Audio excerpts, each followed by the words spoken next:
लोकसभा चुनाव के तीसरे चरण के अंतर्गत आज 10 राज्य और एक केंद्र शासित प्रदेश की 93 सीटों पर हुआ मतदान। प्रधानमंत्री ने अहमदाबाद में किया मतदान, लोगों से बढ़ चढ़कर मतदान की अपील की। मुख्यमंत्री नायब सिंह सैनी ने कुरुक्षेत्र में और भाजपा नेता मनोहर लाल ने भिवानी में आयोजित विजय संकल्प रैली में की शिरकत। कहा, भाजपा विकसित भारत के संकल्प के साथ लड़ रही है चुनाव।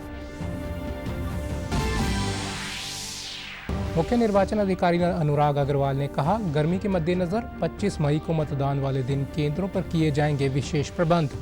लोगों से मतदान कर लोकतंत्र का पर्व मनाने की अपील की।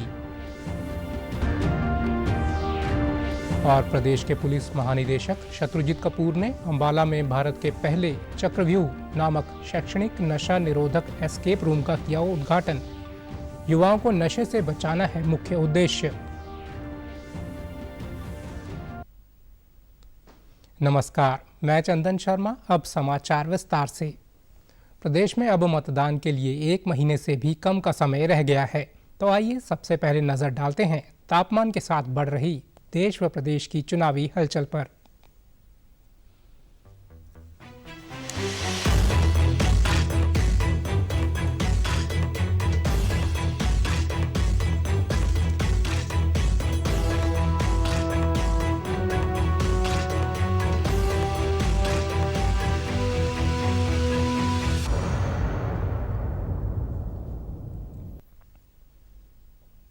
लोकसभा चुनाव में मतदान प्रक्रिया के आज तीसरे चरण का मतदान हुआ। सुबह 7 बजे से ही 10 राज्यों और एक केंद्र शासित प्रदेश की 93 सीटों पर वोट डाले जा रहे हैं। इसके साथ ही शाम तक 1331 उम्मीदवारों की किस्मत ईवीएम में बंद हो जाएगी। लू और भीषण गर्मी के बावजूद मतदाताओं में अपने मताधिकार के लिए काफ़ी उत्साह देखने को मिला। सुबह से मतदान केंद्रों में जागरूक मतदाताओं की भीड़ दिखाई दी और गुजरात की भी 25 सीटों पर वोटिंग हुई। प्रधानमंत्री नरेंद्र मोदी ने अहमदाबाद में अपने मताधिकार का प्रयोग किया। इस मौके पर पीएम मोदी के साथ गृह मंत्री अमित शाह भी मौजूद थे। मतदान के बाद पीएम ने लोगों का अभिवादन स्वीकार किया। प्रधानमंत्री ने अहमदाबाद में अपना वोट देने के बाद लोगों से मतदान करने की अपील की।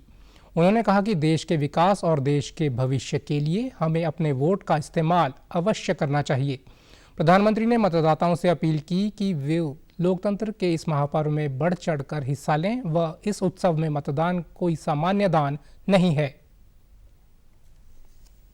तीसरे चरण का मतदान है। मैं देशवासियों को विशेष रूप से आग्रह करूंगा कि लोकतंत्र में मतदान ये सामान्य दान नहीं है। हमारे देश में दान का एक महात्म्य है और उसी भाव से देशवासी ज्यादा से ज्यादा मतदान करें। केंद्रीय गृह मंत्री अमित शाह ने अपने परिवार के सदस्यों के साथ अहमदाबाद में मतदान केंद्र पर वोट डाला। अमित शाह गांधीनगर लोकसभा सीट से बीजेपी के उम्मीदवार भी हैं। लोकसभा चुनाव में मतदान की प्रक्रिया के तहत दोपहर 3 बजे तक वोट प्रतिशत पर नजर डालें तो सबसे अधिक वोटिंग बंगाल में हुई। वहीं सबसे अधिक मतदान प्रतिशत पश्चिम बंगाल और असम में दर्ज किया गया। पश्चिम बंगाल में 63.11% मतदान हुआ है तो असम में 63.08% वोटिंग हुई है। इसी के साथ बिहार में वोट प्रतिशत 46.69%, 4 बजे तक छत्तीसगढ़ में 58.19%, दादरा और नगर हवेली और दमन और दीव में करीब 52.43%, वहीं गोवा में 61.39% से अधिक मतदान हुआ। गुजरात में 47% से अधिक मतदान हुआ। कर्नाटक में 54.20% मतदान हुआ। मध्य प्रदेश में 54.09% मतदान हुआ है तो वहीं महाराष्ट्र में 42.63% मतदान हुआ। उत्तर प्रदेश की 10 सीटों पर 3 बजे तक मतदान प्रतिशत का आंकड़ा 46.78% रहा। कुरुक्षेत्र के लाडवा अनाज मंडी में कल शाम आयोजित विजय संकल्प रैली में मुख्यमंत्री नायब सिंह सैनी ने बतौर मुख्य अतिथि शिरकत की। इस दौरान राज्य मंत्री सुभाष सुधा, भाजपा लोकसभा उम्मीदवार नवीन जिंदल सहित अन्य भाजपा नेता भी मौजूद रहे। मुख्यमंत्री ने अपने संबोधन में कांग्रेस के 55 साल बनाम भाजपा के 10 साल की तुलना करते हुए कहा कि प्रधानमंत्री नरेंद्र मोदी के नेतृत्व में देश और प्रदेश में विकास के रिकॉर्ड कार्य हुए हैं। कांग्रेस देश के लिए नहीं बल्कि अपने लिए चुनाव लड़ रही है, जबकि भारतीय जनता पार्टी विकसित भारत के निर्माण का लक्ष्य लेकर चल रही है। मुख्यमंत्री ने कुरुक्षेत्र से पार्टी प्रत्याशी नवीन जिंदल को भारी मतों से जिताने का आह्वान करते हुए कहा कि आने वाली 25 मई को आप कमल का बटन दबाकर नवीन जिंदल को विजयी बनाएं। नवीन जिंदल को दिया गया वोट नरेंद्र मोदी को तीसरी बार देश का प्रधानमंत्री बनाने का कार्य करेगा। के अंदर 55-60 वर्ष ये कांग्रेस ने इस देश को प्रशासन किया। अगर कांग्रेस का 50-60 वर्षों का हम शासन देखें और नरेंद्र मोदी जी का हम 10 वर्षों का शासन देखें तो भाइयों जमीन आसमान का अंतर हमें नजर आता है कि इन 10 वर्षों में नरेंद्र मोदी जी ने, हमारी डबल इंजन की सरकार ने देश और प्रदेश को विकास की एक नई दिशा देने का काम किया है, जिसकी चर्चा हर गली गांव वार्ड के अंदर होती है, हर चौपाल के ऊपर होती है। नरेंद्र मोदी जी ने पिछले 10 वर्षों में देश का सम्मान विश्व पटल के ऊपर ऊंचा करने का काम किया है। भिवानी के बहल में कल भाजपा द्वारा आयोजित विजय संकल्प रैली में पूर्व मुख्यमंत्री मनोहर लाल ने शिरकत की। इस दौरान भिवानी महेंद्रगढ़ लोकसभा से भाजपा उम्मीदवार चौधरी धर्मवीर सिंह व वित्त मंत्री जेपी दलाल भी मौजूद रहे। मनोहर लाल ने अपने संबोधन में कांग्रेस पर जोरदार हमला बोलते हुए कहा कि कांग्रेस के समय की कई बीमारियां हमने काटी हैं। कांग्रेस के समय में पैसे देकर सरकारी नौकरियां मिलती थीं, लेकिन हमारी सरकार ने युवाओं को योग्यता के आधार पर बिना पर्ची व खर्ची के नौकरियां दी। साथ ही उन्होंने राव दान सिंह पर भी धोखा देकर पैसे कमाने का आरोप लगाया। उन्होंने कहा कि रावदान सिंह का बेटा भी जमानत पर है, जबकि भाजपा प्रत्याशी धर्मवीर सिंह एक किसान के बेटे हैं तथा ईमानदारी से अपना कार्य कर रहे हैं। रैली में पूर्व मुख्यमंत्री ने कहा कि लोगों का जाति पाति से ऊपर उठकर देश व प्रदेश के हित में अपना मतदान करना चाहिए। उन्होंने कहा कि आज प्रधानमंत्री मोदी दुनिया में इतने मजबूत नेता बन गए हैं कि दुनिया का कोई भी देश जब तकलीफ में होता है तो प्रधानमंत्री नरेंद्र मोदी को फोन मिलाता है। मोदी आज देश का नहीं दुनिया का नेता बन गया। आज दुनिया के अंदर किसी को कोई भी तकलीफ होती है तो तुरंत हम मोदी जी को कहते हैं कि भाई भारतवर्ष की आपकी जो हम सराहना करते हैं, आपका जो विचार होता है, इस समस्याओं को दूर करने वाला विचार होता है, हमारे लिए हल बताओ क्या हल है। भाजपा प्रत्याशी सांसद धर्मवीर सिंह ने कहा कि इस संसदीय क्षेत्र में लंबे समय से औद्योगिक विकास की जरूरत है। आज देश में सड़कों का जाल बिछ गया है और भाजपा के कार्यकाल में यहां बड़े उद्योगों को स्थापित किया जाएगा। वित्त मंत्री जेपी दलाल ने कहा कि यहां के मतदाता अधिक से अधिक मतों से भाजपा प्रत्याशी को जिताएंगे, तभी वे मजबूती से काम कर पाएंगे। वर्तमान राज्य सरकार ने हर क्षेत्र में विकास कार्य करवाए हैं।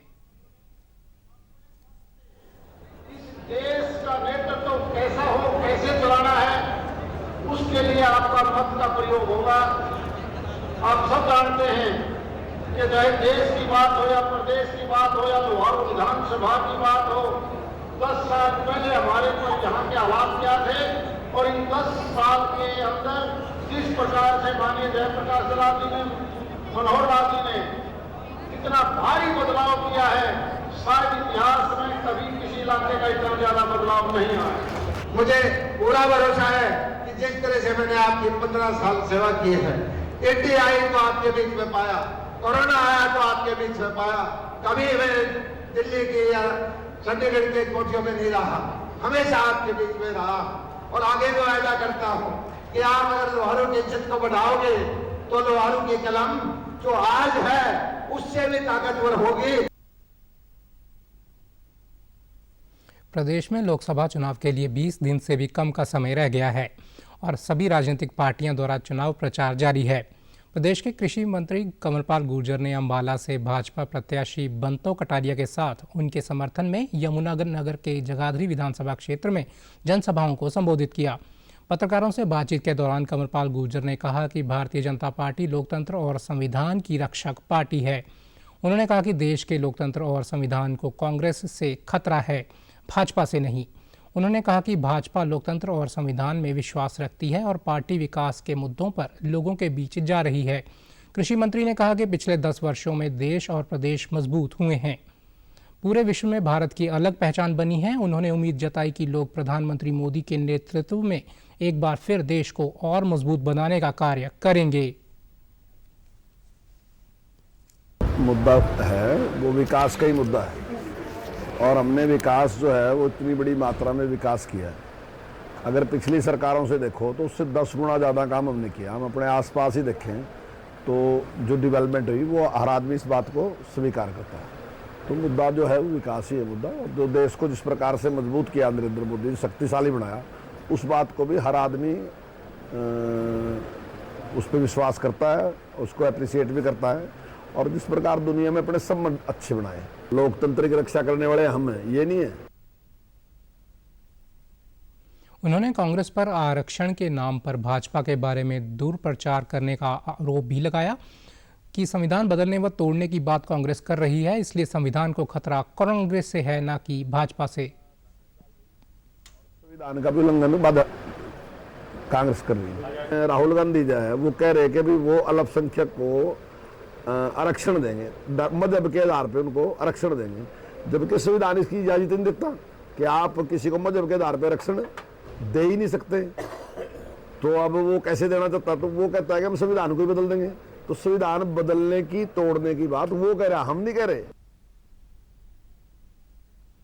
लोकसभा चुनाव के मद्देनजर भारतीय जनता पार्टी प्रदेश भर में हर बूथ हर घर संपर्क अभियान चलाएगी। 11 व 12 मई को 19,800 से ज़्यादा बूथ पर पार्टी के वरिष्ठ नेता मतदाताओं से संपर्क करेंगे। भाजपा के प्रदेश चुनाव प्रबंधन समिति के अध्यक्ष एवं राज्यसभा सदस्य सुभाष बराला ने आज रोहतक में प्रेस वार्ता के दौरान बताया कि 11 मई को मुख्यमंत्री नायब सिंह सैनी पंचकूला और पूर्व मुख्यमंत्री मनोहर लाल करनाल के बूथ पर मौजूद रहेंगे। इस दौरान पार्टी के संकल्प पत्र को मतदाताओं के बीच रखा जाएगा, जिसके जरिए ये बताया जाएगा कि भविष्य के भारत की क्या योजनाएं हैं। साथ ही उन्होंने बताया कि लोकसभा चुनाव के प्रचार हेतु फिलहाल केंद्रीय गृह मंत्री अमित शाह और पार्टी के राष्ट्रीय अध्यक्ष जगत प्रकाश नड्डा के कार्यक्रम तय हुए हैं।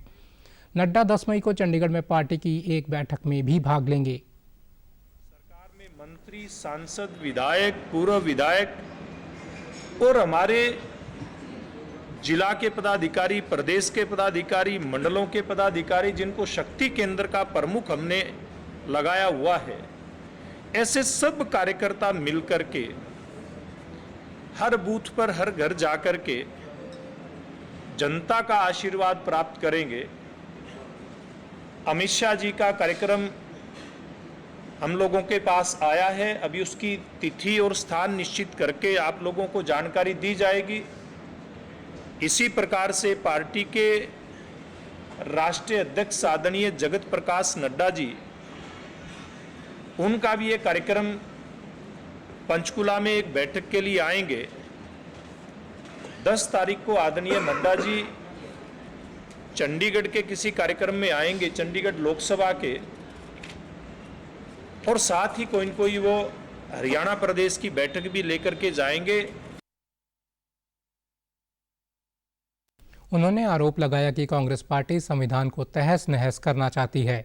दरअसल इंडी गठबंधन अराजकता पैदा करना चाहता है। उन्होंने पूर्व मुख्यमंत्री भूपेंद्र सिंह हुड्डा पर भी निशाना साधते हुए कहा कि भूपेंद्र सिंह हुड्डा के मुख्यमंत्री रहते हुए हरियाणा में 10 साल में जमीन की जमकर लूट हुई थी, लेकिन भाजपा ने हर प्रकार की लूट को खत्म किया। कांग्रेस ने 10 साल में गरीब के पीले गुलाबी राशन को कार्ड को लूटने का काम किया था, गरीब आदमी के मुंह से निवाड़ा छीनने का काम किया था। गरीब आदमी का राशन कार्ड बनता नहीं था और अमीर लोगों के बना करके उनको सारी सुविधाएं देने का काम हुड्डा सरकार में किया, यानी कि गरीब का अधिकार छीना। युवाओं की नौकरी को लूटने का काम किया। किसान की जमीन की लूट जितनी उस 10 साल के अंदर मची थी, मुझे लगता है कि इतिहास में, हरियाणा के इतिहास में उस प्रकार की लूट कभी नहीं मची। प्रदेश के मुख्य निर्वाचन अधिकारी अनुराग अग्रवाल ने कहा है कि आदर्श चुनाव आचार संहिता के चलते सरकारी विश्राम गृहों, डाक बंगलों या अन्य सरकारी आवासीय परिसरों का उपयोग करने की सत्ताधारी पार्टी या उसके उम्मीदवारों का एक अधिकार नहीं होगा।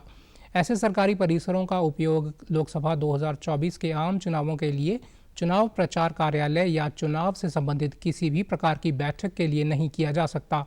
उन्होंने बताया कि सर्किट हाउस, डाक बंगला केवल अस्थायी ठहराव के लिए ही उपयोग में लाया जा सकता है। उन्होंने कहा कि चुनाव के मद्देनज़र गर्मी के मौसम को देखते हुए 25 मई को मतदान के दिन मतदान केंद्रों पर विशेष प्रबंध किए जाएंगे। हीट वेव से बचाव हेतु टेंट, पंखे, पीने का पानी सहित मूलभूत सुविधाएं सुनिश्चित की जाएंगी।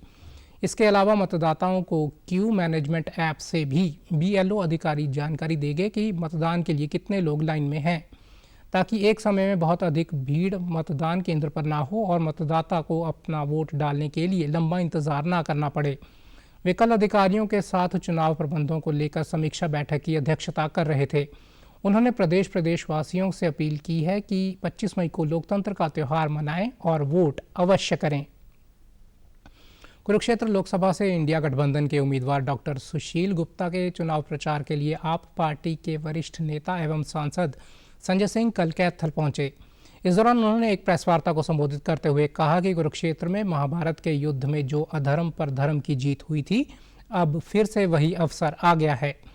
इंडिया गठबंधन ने MSP की गारंटी का वादा किया है, जिसे हम पूरा करेंगे। 200 यूनिट तक निःशुल्क बिजली के सपने को पूरे देश में सच करके दिखाएंगे। उन्होंने दावा किया कि भाजपा का 400 पार का नारा जुमला है। 4 जून को इंडिया गठबंधन 300 से ज़्यादा सीटें जीतेगा। उन्होंने कहा कि प्रधानमंत्री देश पर 10 साल का राज करने के बाद भी मुद्दों पर बात न करके लोगों का ध्यान भटका रहे हैं। देश की जनता से जो वायदे किए गए वो पूरे नहीं किए गए। हरियाणा के पूर्व मंत्री नरेंद्र शर्मा ने कहा कि मैं कभी भाजपा में शामिल नहीं हुआ, बल्कि एक बार गलती से 2014 में भाजपा को वोट ज़रूर दिया था। उन्होंने कहा कि आज देश के हित में बदलाव बहुत ज़रूरी है। गुरुग्राम लोकसभा सीट से कांग्रेस उम्मीदवार राज बब्बर का नूंह पहुंचने पर पार्टी कार्यकर्ताओं ने जोरदार स्वागत किया। गांधीग्राम घासेड़ा गांव में उन्होंने राष्ट्रपिता महात्मा गांधी की प्रतिमा पर माल्यार्पण किया। पत्रकारों से बातचीत के दौरान राज बब्बर ने भाजपा उम्मीदवार राव इंद्रजीत सिंह और बीजेपी पर जमकर हमला बोला। उन्होंने कहा कि इस क्षेत्र में कोई भी विकास कार्य नहीं हुए हैं। भाजपा से आज हर वर्ग परेशान है। सोना के करीब जहाँ जहाँ मैं जा रहा हूँ, लोग मुझे प्यार से देख रहे हैं और वो शायद इस बार बदलाव के लिए उनके दिल में उन्होंने ठान ली है और ईश्वर की जो कृपा होगी तो मैं उनकी उम्मीदों पर भी खरा उतरूंगा और चुनाव जीतने के लायक बनूंगा। सरकारें जो हैं वो अपने मफाद में या जो है प्रतिनिधि जो हैं सिर्फ अपने लिए काम करना चाहते हैं, जो कि मैं यहाँ से किसी को नाराज ना करूँ, मंत्री बन जाऊँ या कुछ हो जाऊँ। देखिए, अगर ईश्वर ने चाहा तो आ रही है, जो 3 महीने के बाद में हम केंद्र और से जो योजना वो यहाँ लाएंगे और जो भी योजनाएं हमारी जो है प्रदेश की होगी उनको लाएंगे। वहीं गुरुग्राम लोकसभा सीट से इंडियन नेशनल लोकदल उम्मीदवार हाजी सोहराब ने अपना नामांकन दाखिल किया। नामांकन दाखिल करने के बाद उन्होंने नूंह में एक प्रेस वार्ता के दौरान कहा कि हमारी पार्टी स्वर्गीय चौधरी देवीलाल का लगाया हुआ पौधा है। ये व्यापारियों और मजदूरों सहित सभी वर्गों की पार्टी है।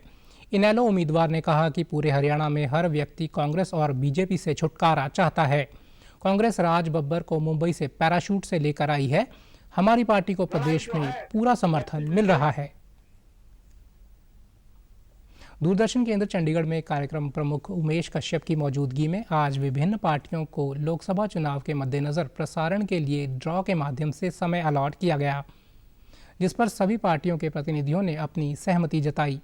भारतीय जनता पार्टी, कांग्रेस, आम आदमी पार्टी, बहुजन समाज पार्टी के प्रतिनिधियों को केंद्र द्वारा उनके चुनावी प्रसारण हेतु समयावधि के बारे में बताया गया। साथ ही इस दौरान पार्टियों के प्रतिनिधियों को आदर्श आचार संहिता के उल्लंघन की अवहेलना न हो, इसके बारे में भी जानकारी दी गई। इन स्लॉट्स के अलॉटमेंट में 4 political parties INC, BJP, BSP और आप पार्टी शामिल रहे।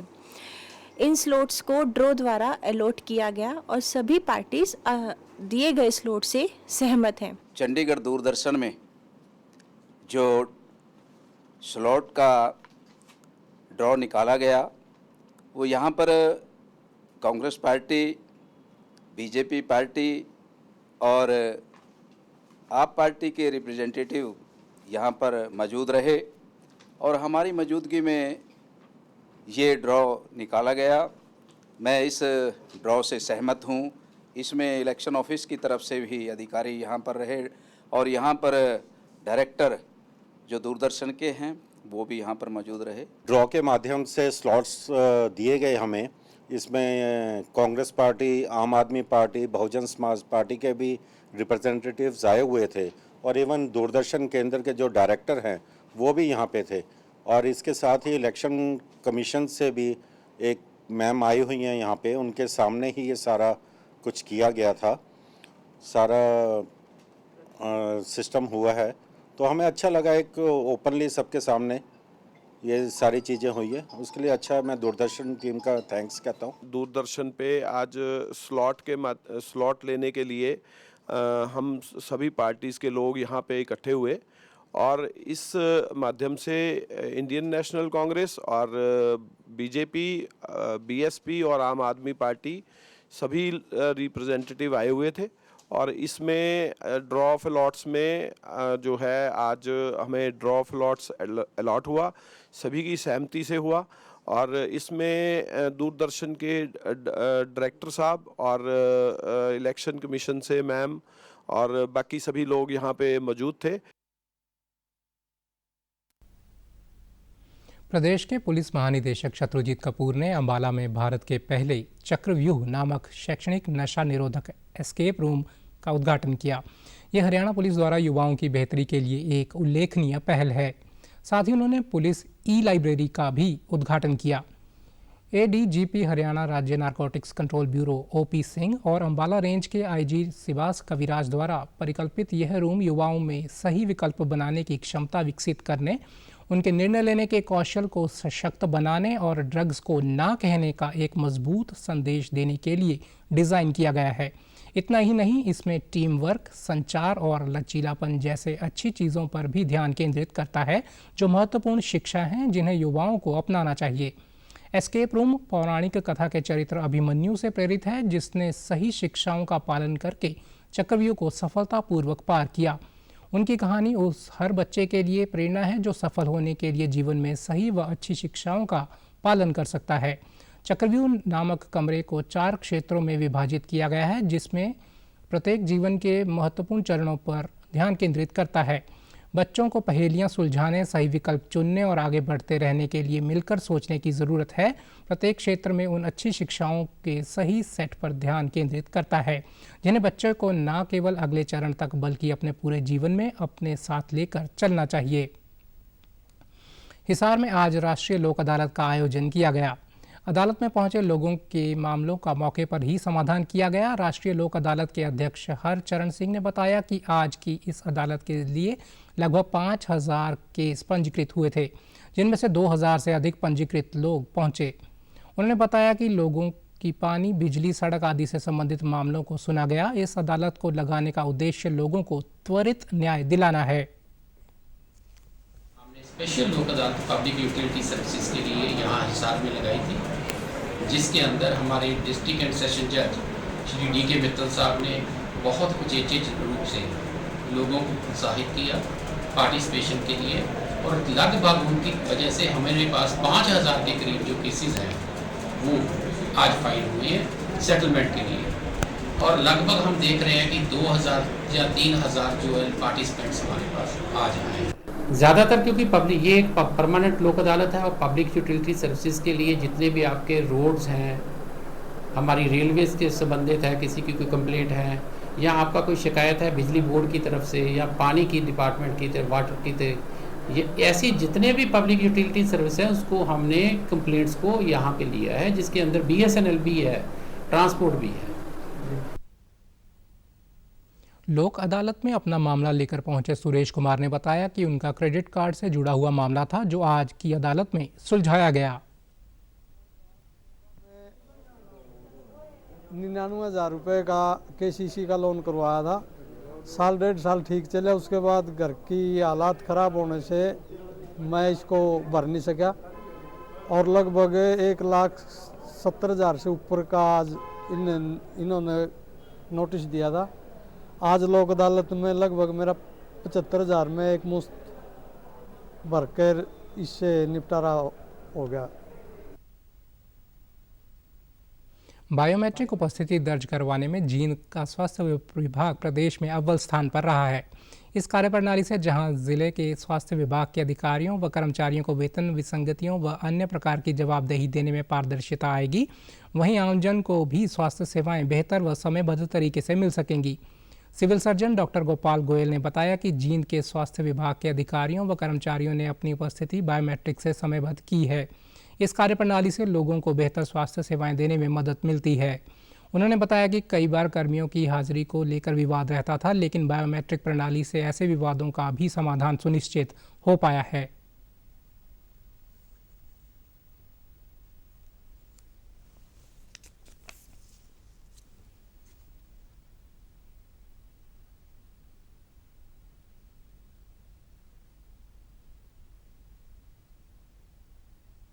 बायोमेट्रिक लगाने का सबसे बड़ा फायदा है, जैसे हम रजिस्टर में अटेंडेंस लगाते थे तो कोई टाइम का नहीं पता होता था, वो किस टाइम आया किस टाइम गया।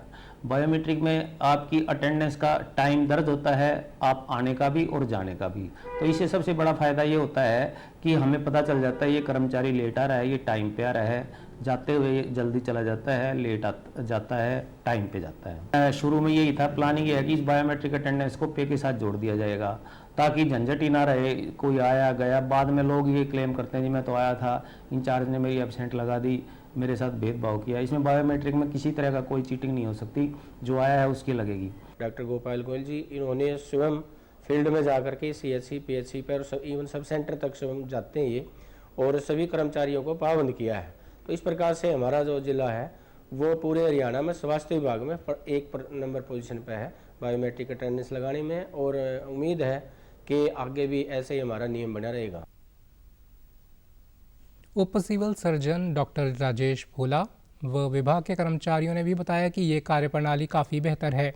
इससे विभाग के अधिकारियों व कर्मचारियों में समय पर कार्यालय पहुंचने की भावना को बल मिलता है और लोगों को भी सही इलाज मिलने में सहायता होती है।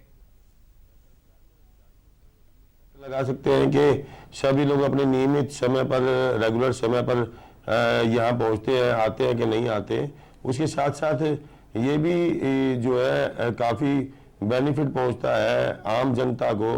कर्मचारी और अधिकारी यदि समय पर पहुँचे तो सभी लोग जो है अपने अपने स्थान पर, ड्यूटी स्थल के ऊपर मौजूद होते हैं। चाहे किसी की पर्ची बननी है, चाहे किसी को डॉक्टर को दिखाना है, चाहे किसी के टेस्ट होने हैं, चाहे किसी को दवाई लेनी है, तो सभी लोग यदि नियमित समय पर होंगे, बायोमेट्रिक पर दर्ज होंगे, तो इससे आम जनता को भी काफ़ी लाभ मिलेगा। बायोमेट्रिक का ये फायदा है कि हम टाइम पे आएँ और टाइम पे जाएं, बीच में कोई मतलब ये नहीं है कि भी बीच में निकल जाए या छुट्टी लग जाए। इस तरह से हमें बहुत फायदा हो रहा है बायोमेट्रिक का। तो मैं चाहता हूँ कि जितने भी कर्मचारी हैं हमारे स्वास्थ्य विभाग के, लगा लो भाई, टाइम से आओ, टाइम से जाओ। और बायोमेट्रिक का यही फायदा है कि भाई पता लगता है कौन बंदा किस टाइम आया है और किस टाइम यहाँ से गया है।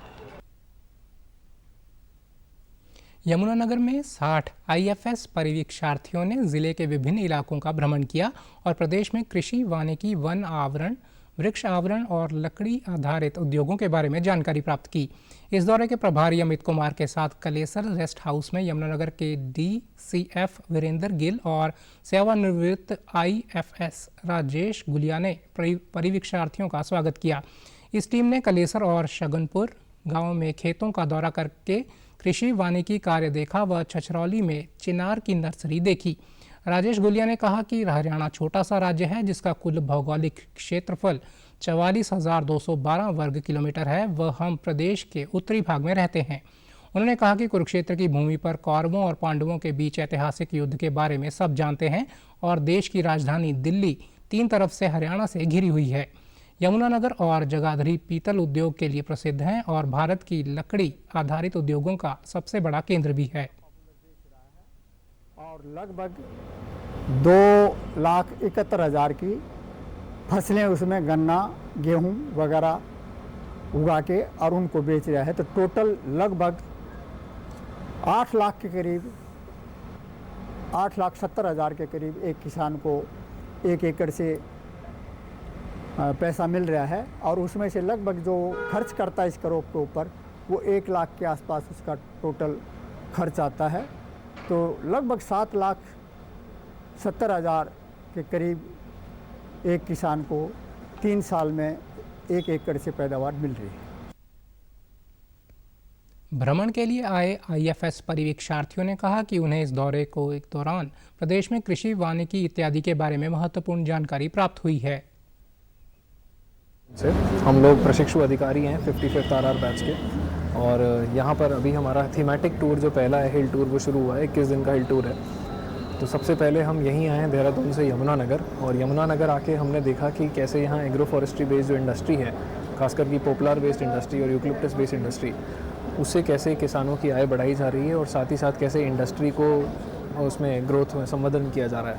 अनुभव शानदार रहा है जी। देखिए agro forestry Haryana, if you look in terms of the forest area, the forest cover is very less, but agroforestry Haryana is one of the better states. So we got to learn about the various things about the forest agroforestry and I hope in the future we can implement those in the states we go. अभी हमारा training IGNFA Dehradun में समाचारों में आज इतना ही। नमस्कार।